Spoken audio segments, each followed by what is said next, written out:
Assalamualaikum warahmatullahi wabarakatuh. Terus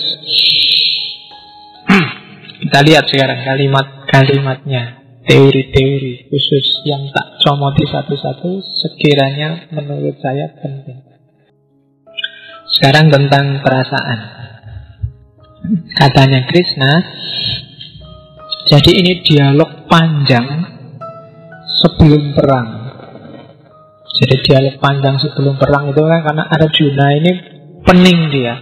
Begitu mau perang yang dihadapi kok saudara-saudaranya sendiri semua, sepupunya. Dia merasa alangkah jahatnya aku kalau bunuh mereka semua. Kayak kamu sekarang kan sedang bingung sendiri kan, mau melawan terorisme. Tapi kok ya teroris itu saudaramu semua, muslim semua. Nah, ada baiknya sekarang kamu baca Krishna. Oh iya, kamu tidak boleh memerangi saudaramu yang teroris. Kan gayanya kayak Duryodhana dan kawan-kawan. Yang pertama katanya Krishna, ngapain sih kamu kok sumpek, gampang terpengaruh oleh lingkungan sekitar? Katanya Krishna, suka duka itu hanyalah perasaan sesaat, disebabkan oleh panca indera sendiri ketika berhubungan dengan hal-hal lain di luar diri. Lampauilah perasaan tak langgeng itu, temukan kebenaran mutlak di balik segala pengalaman dan perasaan. Kebenaran abadi, langgeng dan tak termusnahkan. Segala yang di luar dirinya sesungguhnya tak ada, tak perlu kau risaukan. Apa sih yang bikin kita senang dan bikin kita susah? Itu biasanya kan semua yang di luar diri kita. Tadi mau berangkat misalnya kamu merasa pakai baju ini kok kelihatannya nyaman ya, enak, bagus. Begitu keluar ada orang, kamu kok pakai baju kayak gitu sih, tidak pantas ah. Kamu kan langsung down. Iya ya, pantas tidak ya. Tadi mau kamu sudah seneng-seneng, sekarang kamu mengkeret lagi. Kenapa? Kamu dengarkan komentar orang lain. Kamu terpengaruh oleh yang di luar dirimu. Begitu kamu masuk ke sini dulu, kok semuanya pakai baju putih-putih, pakai kopiah, aku dewe yang kaosan sama ini ya. Tadi berangkatnya aku pede begini habis ini. Nggak enak ini, udahlah nggak jadi aja. Kamu sendiri kan yang bikin gitu. Jadi kegelisahanmu, kegalauanmu itu karena pengaruh dari luar. Kalau kamu di kampung, nggak punya pacar, jomblo, malam minggu itu kok doai, nggak ada pengaruhnya. Tapi begitu kamu di sini, dulu kok temanku deh pacar kabeh, aku sendirian. Kamu kan terus gelisah, galau yang tidak jelas maunya apa. Gara-gara apa? Terpengaruh oleh sekelilingmu. Jadi kegelisahanmu, suka dukamu itu ternyata panca indera tertentunya ketika berhubungan dengan hal-hal di luar dirimu. Kamu gampang terpengaruh. Coba kamu cek ya nanti setelah pulang dari sini, kegalauanmu, masalahmu itu apa sih sebenarnya? Misalnya yang bikin kamu galau, tidak lulus-lulus. Kenapa kok kamu galau nggak lulus-lulus? Karena teman saya sudah banyak yang lulus, Pak. Ya kan? Yang lain di luar dirimu ternyata. Karena temanmu banyak yang lulus, meskipun kamu masih semester 8, 9, 10, janjane kan jatahnya masih lumayan sampai 14. Cuma kamu galau gitu loh. Ada juga yang nyantai sampai semester 14 juga santai aja. Kalau ditanya kenapa kok kamu nyantai? Katanya siapa, saya baca di mana, menurut Ustadz siapa, kuliah itu tidak penting, Pak. Yang penting kan cuma dapat ijazah. Ijazah bagi saya tidak penting. Itu kan pengaruh dari luar juga. Suka dukamu itu pengaruh dari luar. Dan pengaruh dari luar itu berubah-ubah. Nah, karena itu jangan mau dipengaruhi oleh yang berubah-ubah. Peganglah yang tidak berubah, yang benar-benar sejati, yang benar-benar ada. Siapa? Ya Tuhan, satu-satunya. Semua yang bukan Tuhan itu kan tidak ada. Kalau bahasanya para filsuf Muslim, hanya mungkinul wujud, Adanya tergantung yang pasti ada. Bahkan dirimu sendiri juga mungkin ada. Maka jangan mau kamu digelisahkan oleh yang sama-sama mungkin ada. Mungkin iya, mungkin tidak. Kamu akan terombang-ambing nanti karena nggak pasti. Satu-satunya yang harus kamu pegangi yang pasti ada, Tuhan. Makanya segala yang di luar dirinya sesungguhnya tidak ada. Kemarin ada, kemarin tidak ada, sekarang ada, besok nggak ada. Nah, hakikatnya memang dia tidak ada. Karena itu nggak perlu kau risaukan. Kamu sekarang gembira, besok sumpek. Begitu wisuda, alhamdulillah aku wisuda. Besok ditanya orang, habis ini mau ngapain? Sumpek lagi. Ya kan, gembiramu cuma sebentar, sekarang sumpek lagi. Kemarin sumpek nggak selesai-selesai, sekarang sumpek karena sudah selesai. Bukan itu tidak jelas. Ya, oke.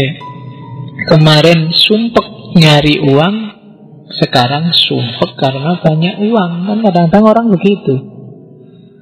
Ngejar uang melupakan kesehatan, begitu dapat uang untuk berobat demi kesehatan. Bulat. Saya, ya kan, dulu pengen makan enak, nggak punya uang. Sekarang punya uang, nggak boleh makan enak karena penyakitnya macam-macam. Ini podo wae. Jadi segala yang di luar dirimu itu selalu berubah, tidak abadi karena hakikatnya memang tidak ada. Tidak perlu terlalu risau, tidak perlu mudah takut, mudah diprovokasi, mudah diweden-wedeni, mudah kagum, mudah, kan nggak itu. Hati-hati loh kamu ngerokok. Umurmu setiap rokok itu berkurang sekian jam. Kamu terus takut luar biasa. Akhirnya kamu galau gara-gara nggak boleh ngerokok, hidupmu kacau, hancur, skripsi nggak jadi, macam-macam. Ya kan? Kemarin ngerokok itu kamu merasa bahagia sekali, sekarang wis ngerokok, sumpek, itu kan tidak enak. Jadi memang rokok ya nikmatilah rokokmu. Ngerokok kok sambil mikir ini jantung ini, aduh wae. Wis memang doa, kecuali kamu nggak ngerokok, yang menurut wis tetap ngerokok kok dadak sumpek, ya dinikmati aja. Siapa ngerti umurnya pendek beneran. Dinikmati hidupmu, hidup sekali kok sumpek. Jadi nggak perlu kau risaukan. Semua yang di luar dirimu itu tidak ada yang abadi. Jangan gampang terpengaruh oleh suka dan duka, pengaruh dari luar. Makanya di banyak motivator kan kamu disuruh positive thinking, mikirnya yang positif-positif aja. Kalau kamu naik motor di belakang dibeli tin itu ya, dianggap aja, ini sayang padaku, mau-maunya nyopo aku, jangan-jangan enggak apa-apa tuh, daripada mau nyelip-nyelip kan gitu. Kamu lagi lampu merah terus di belakangmu ngebel begitu hijau, kawan biasanya kan ngebel itu belakang tin ini. Biasanya kamu nesu tuh, kurang ajar, baru hijau aja sudah ngebel. Karena kamu membacanya dia nyusu-nyusu kamu. Coba membacanya diganti. Begitu bel tin, alhamdulillah diingetin, ya sudah hijau, terima kasih, terus jalan. Tidak jadi marah kan. Tapi karena kamu membacanya beda, ya akhirnya caramu menyikapinya juga beda. Jadi tidak usah gampang terpengaruh. Apalagi hari ini kan, tiap hari kamu WA, Facebook, berita itu kan tidak pernah berhenti, macam-macam. Teroris itu kemarin kamu kaget, terus maki-maki teroris. Sekarang ada berita-berita, banyak hal mencurigakan, jangan-jangan settingan. Tapi pikiranmu diombang-ambing terus, ke utara, ke selatan. Emangnya ngapain kamu tidak ikut mikir itu segala? Dinikmati saja. Segala yang di luar Tuhan, tidak ada yang pasti memang. Dan kamu nggak perlu galau, nggak perlu risau. Itu suka dan duka. Terus apa yang harus dilakukan? Berkaryalah demi tugas dan kewajiban, bukan surga, apalagi kenikmatan dunia, katanya Krishna. Janganlah kau merisaukan hasil akhir. Tak perlu memikirkan kemenangan maupun kegagalan. Dengan jiwa seimbang dan tak terikat pada pengalaman suka maupun duka. Berkaryalah penuh semangat. Berkarya saja. Lakukan tugasmu. Lakukan yang memang harus kamu lakukan. Tidak usah ngerancang-ngerancang besok hasilnya apa, pahalanya berapa, akhirnya dapat reward apa. Kalau yang kamu pikir itu, biasanya hasilnya tidak maksimal. Nggak usah mengharap-harap surga, nggak usah mengharap-harap kenikmatan dunia. Kalau memang harus kamu lakukan, ya lakukan saja. Nggak usah terlalu banyak target. Saya Pak, targetnya kawin umur 27, nggak usah. Pokoknya saya besok ingin kawin Pak, ya makanya saya sekarang pacaran. Targetnya nggak tahu lah, pokoknya pacaran aja. Berkarya. Kerjakan skripsimu sebaik mungkin. Nggak usah kamu target. Tak target 1 semester ini Pak, itu biasanya terus kamu kecewa. Ternyata tak semester kurang. Karena kamu fokus pada targetmu. Kerjakan aja sebaik-baiknya segala hal. Oke, lanjutannya, kenapa harus begitu? Karena dengan tanpa kamu menarget macam-macam, kamu akan bebas dari segala macam keinginan dan pengaruh pikiran.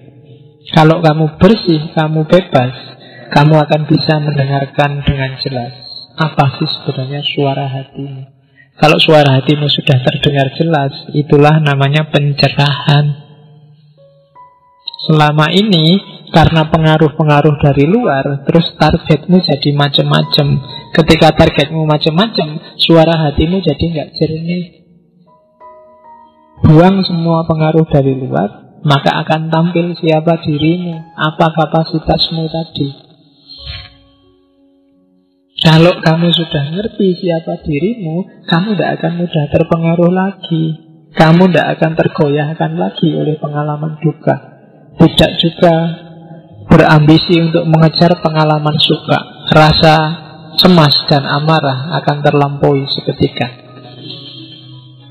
Jadi rumusnya, lakukan segala sesuatu sesuai tugasmu berdasarkan kapasitasmu.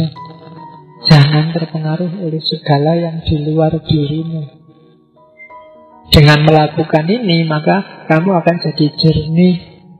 Akan kelihatan kamu bisa membaca hati nuranimu. Kamu akan bisa membaca, oh kapasitasku ternyata sekian. Dan kamu tidak akan lagi cemas, tidak akan lagi marah, tidak akan lagi kemerungsung. Hidup dijalani apa adanya. Oke, itu kebebasan. Terus kalau sudah kayak gitu, gimana sih modus hidup yang baik? Katanya Krishna, modus hidup yang baik adalah saling mempersembahkan. Jadi baik manusia dengan Tuhan, manusia dengan manusia, manusia dengan alam semesta. Yang mempersembahkan itu satu akar kata dengan menyembah. Saya tidak tahu di Indonesia konotasinya menyembah itu semacam menjadikan Tuhan. Tidak. Menyembah, mempersembahkan itu tidak selalu menjadikan Tuhan. Saya persembahkan buku ini untuk bapak, untuk ibu, itu sebenarnya bahasa lainnya menyembah. Tapi kan tidak menjadikan Tuhan, tapi ngasih sesuatu. Kepada Tuhan kan, inna sholati wa nusuki wa mahyaya, itu kan mempersembahkan. Ya Allah, ku persembahkan sholat ini hanya untukmu. Meskipun mungkin Allah jawabnya, sholat kayak gitu aja dipersembahkan padaku. Oh ya pantes kan gitu. Jadi ya, jadi saling mempersembahkan. Bahkan pada alam, katanya Krishna, bila engkau menjaga kelestarian lingkungan, lingkungan pun akan menjaga kelestarianmu. Persembahkan yang baik untuk lingkungan, lingkungan akan mempersembahkan yang baik untuk dirimu. Persembahkan yang baik untuk sesamamu, sesamamu akan ngasih yang baik juga padamu. Persembahkan yang baik, yang ikhlas untuk Tuhan, Tuhan akan mempersembahkan yang baik dan ikhlas untukmu. Jadi kalau tadi Pak, apa ya bisa Pak saya berkarya, bekerja tanpa mikir hasil. tanpa mikir dampaknya apa, tanpa mikir tujuannya apa. Bisa. Bikinlah tujuan mempersembahkan. Ya Allah, aku bikin skripsi ini karena Engkau. Persembahkan skripsimu pada Allah. Nah, jadi persembahan awal itu setelah moto persembahan kepada Allah Subhanahu wa Ta'ala. Tidak apa-apa. Dipersembahkan. Nah, pada alam semesta juga begitu. Persembahkan. Kamu ngasih air, kamu ngasih pupuk, itu kan mempersembahkan namanya. Kamu bantu orang lain, itu kan mempersembahkan. Kalau dalam Islam semua aktivitasmu harus bernilai ibadah. Maksudnya apa? Persembahkan untuk Allah. Ngaji kayak gini, kamu ngaji sekarang itu jangan ditarget versimu. Versi target aja yang puncak. Aku persembahkan ngajiku malam ini untuk Allah. Bukan karena aku ingin pinter filsafat, mau ngaji bolak-balik ya enggak pinter-pinter. Bukan karena apa-apa, enggak. Karena aku ngerti kalau aku melakukan ini Allah senang. Aku persembahkan ngaji ini pada Allah. Dan itu baliknya juga akan enak. Alam itu kalau kamu persembahkan yang bagus, dia ngasih kamu juga yang bagus-bagus. Sesamamu juga begitu kan. Tetanggamu, temanmu itu kalau persembahanmu berkualitas terus, dia baliknya juga berkualitas. Sama Allah juga begitu, sama Tuhan juga begitu. Jadi semangatnya bukan semangat hasil, IP berapa, nilai berapa, kaya semacam apa. Tapi semangatnya adalah semangat persembahan, menyembah, saling mempersembahkan. Dan semangat ini yang mulai sekarang kan jarang hilang. Orang selalu pamrih, selalu ingin dibales, selalu ingin dapat lebih, selalu ingin ngambil keuntungan. Kalau katanya Krishna, tidak, lakukan segala sesuatu dengan semangat mempersembahkan. Ketika itu mempersembahkan, berarti kamu tidak egois, tidak untuk dirimu sendiri, tapi ada yang lain yang kamu sasar. Kalau tadi keinginan, tujuan, cita-cita itu biasanya kan sifatnya cenderung ke ego, keinginan dirimu.